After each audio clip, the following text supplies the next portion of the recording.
Welcome everybody to this video. Today we will learn how to change password on Crunchyroll, easy and quick. So just you should follow and watch this video till the end. Open Crunchyroll first like this. And right now you just need to come here and click on account. You're gonna find right now this list. Just go directly and click on password.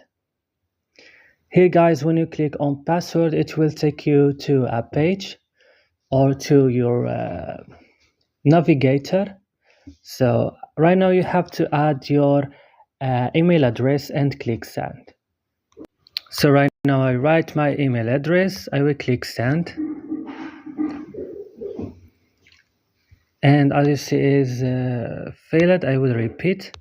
So as you see right now, recent link has been sent. I will go and open my email right now. So guys, here I open my email and found this is, I will click here,